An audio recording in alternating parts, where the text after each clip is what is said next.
Welcome to Jack's Sputnik channel. Today we are talking about a battle, let's say, or 50mm 1.2 G-Master versus 50mm 1.8 Sony FE lens. So basically it's going to be a battle between a very expensive lens and the cheapest Sony lens.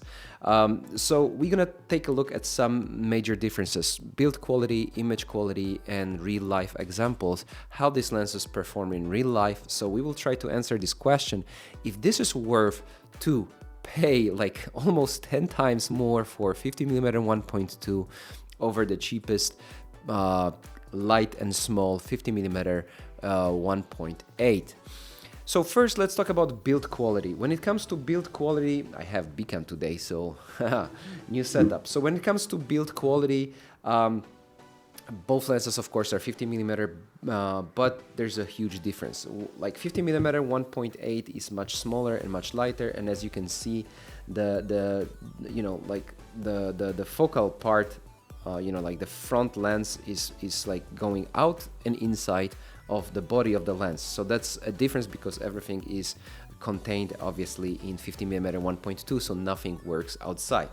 The only control you have, the only physical control you have here is this focus ring, and that's pretty much it. It doesn't have like weather sealing, but it's a simple, small and lightweight lens, and my recommendation is that it's a great lens if you want to have one zoom lens and one prime lens on your in your bag and you want something lightweight. When it comes to autofocus, of course, the performance of autofocus is much different on both of these lenses. So 50mm, first of all, is loud.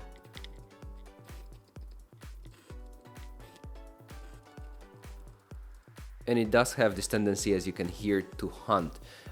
So that's the difference here. When it comes to 50mm 1.2 G-Master, this lens is practically completely silent. Can you hear that? You can't, because it's practically like you cannot hear it. The build quality, of course, is much better. It's a much heavier, much bigger lens, much more solid. You have a lot of controls on the body, so you have AF, MF focus switch, and you have click and no click. So this is something good for videographers. So you have clickless mechanism here. You can actually find this kind of solutions now on modern Viltrox lenses.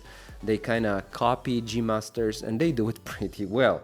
However, you have also like programmable buttons, and you have focus ring and proper aperture ring, much bigger front lens, and of course it's better in every single aspect, but it's also bigger and heavier, so that might be a downside for some of you who want to travel with this kind of lenses. However, these lenses are mainly designed for professional use, so I don't see a lot of travelers choosing 50mm 1.2.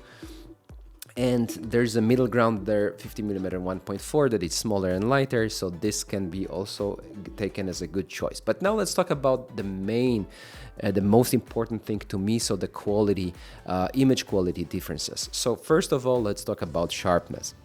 And here the difference is huge. I was like curious myself, but I've been testing both L lenses for Canon and Sony lenses. I did the same comparison between those two on both systems.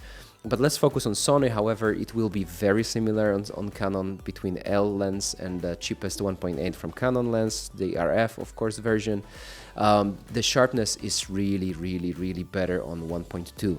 So at 1.2, you already have much sharper image than on 1.8 here with this cheap plastic guy. Here, it's not that plastic.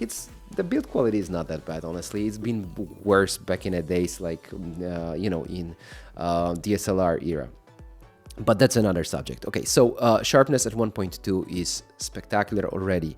Then at 1.4, it's even better, and at 1.8, it just destroys this 50mm 1.8 at every single possible, it's so sharp. You can see every little detail of this Marshall, loudspeaker, while on a 50mm 1.8, it is a little soft. However, it's not unusable. It's not like, I'm not saying that you cannot use this image at 1.8. Absolutely not. But the difference is obviously like it stands out. That's no brainer. Like when you close it down to 2.0 or 2.8, of course the difference is still very apparent. However, 50mm is starting to catch up at this f-stop.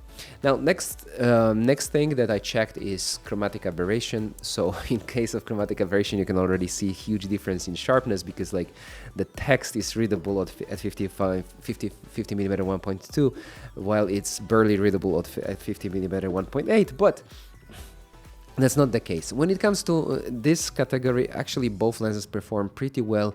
Obviously, chromatic aberration is a little better controlled on 50mm 1.2, but here the difference is not that huge. It's better at 1.2 at G-Master than at this 50mm 1.8, but okay, that difference is, I would call it like unimportant category. The next category is, though, the most important to me, is a bokeh, and how does this out of focus part of image look like. So again, we have a big difference here. So I deliberately created a very simple portraits here in my YouTube studio using just one light and like little bokeh background, so that you can see for yourself that even when the model is close from the background, 50mm 1.2 is able to separate the model from the environment. So if this is something you want, that's like, it's spectacular on 1.2, and the look of the of the blurry background at 1.2 is just beautiful.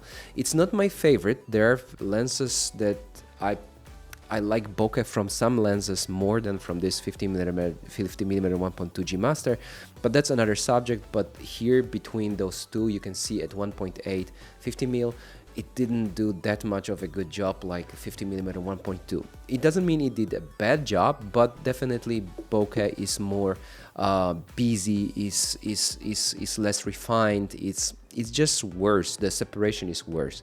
At 2.0, what is interesting, still this lens separates better. I mean, G-Master separates better than the cheap 50mm 1.8 at 1.8. So basically, even if you want to stop it down to 2 or 2.8, it still will have a better separation of the model from the background than the cheap guy.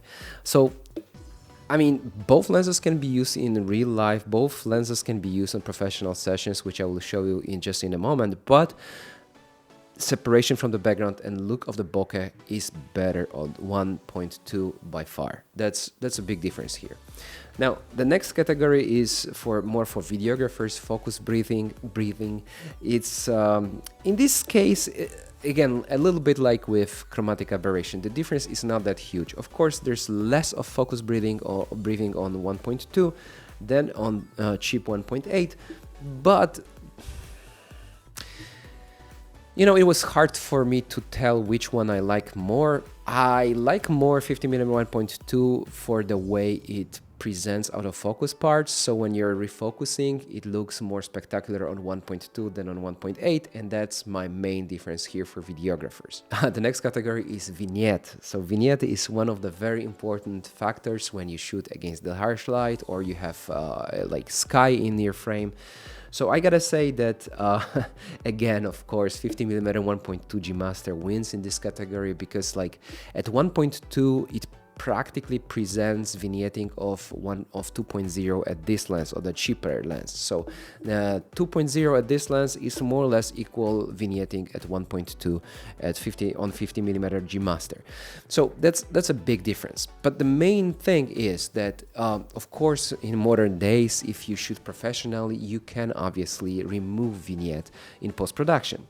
However, vignette on this guy, on cheap guy, is it's much more apparent. It's a little bit more difficult to work with because it's not as soft as it is in case of 50mm 1.2, and which makes it a little bit more difficult to remove, which you will see on some of real-life samples taken with this 1.8, 50mm 1.8. So again, clear winner is 50mm G-Master. So we can go on, and that's not not the point of this comparison here, because like in the end it's obvious that a 10 times lens is better than 10 times a more expensive lens is better than the cheaper guy. So that's, you know, that's clear. But now let's talk about real life examples. Let's see how both of these lenses perform in real life. So we've been using this lens, the cheap guy here, for many years on some sessions as a lightweight and easy to use setup. And you can get some really nice looking images, as you can see for yourself. However, looking at samples from this guy, now let's switch to samples from the 50mm 1.2 G-Master lens. And there's a difference. You can see that those images look better. It doesn't mean that you cannot work with this guy, but images from 50mm 1.2 just present better image quality overall.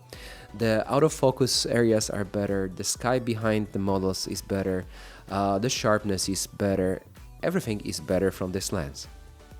So both lenses can produce nice images, but if you want something that is hassle-free, that you can just shoot and then, you know, apply your preset, do some basic correction, and the image is ready, 50mm 1.2 is just a great choice. And I'm saying it deliberately because, like, for many professionals, that can be a challenge to spend so much money on 50mm 1.2 lens. However, this lens pays off because you don't have that much work as you would with 50mm 1.8, where you have to struggle, for example, with this vignetting. You have to struggle with some sky. Sometimes you miss the sharpness. Sometimes maybe you miss the focus because it was too slow. So there are little things that make living with this lens a little bit more annoying. So in the end, would I say that there's no point of buying this guy and you should spend, you know, 10 times more on 50mm 1.2 G-Master? No, that's not what I'm saying. This lens is small, lightweight, and for example, I love to take it with me when we travel as my secondary lens. So I have usually wide angle zoom lens and this 50mm lens when I need something with shallow depth of field or something that gives me more light. So that's something very nice to have. So it's light, it's not expensive, it's easy to carry around, you can take it to the desert and no worries about it.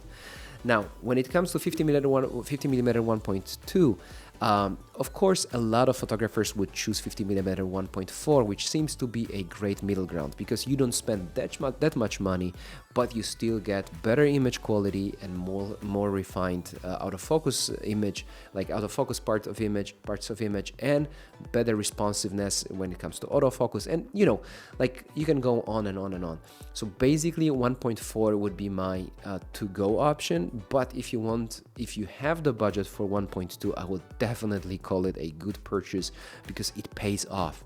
If you want to destroy this image a little bit, reduce the image quality because it's too sharp for you, you can always use filters like, you know, black mist, for example. So you can put it on your lens and then, you know, like get this a little bit of this sharpness out of the image. But it gives you a lot of flexibility. Whatever you want, this lens has to offer. This lens performs. If you need the brightest lens ever, I mean, not ever, because there are brighter lenses on the market, but if you want really bright lens that performs from wide open, then this is a great choice. If you need to work in low light, great choice. If you need something very reliable that doesn't give you a lot of headache later in post-production, this is a great choice. So both lenses have their place, both lenses can perform, but definitely if you have the budget, I would recommend G-Master 1.2 without any doubt. By the way, you also have competition there because Sigma release has released like much cheaper and extremely good 50mm 1.2 lens. So if you're a Sony user, then you have this luxury of having this choice even in such a small market as I believe. Thank you for watching. I hope you enjoyed it. Let me know in comments below which lens would you buy, which lens would you recommend, and I see you guys in the next one. Thank you for watching. Bye.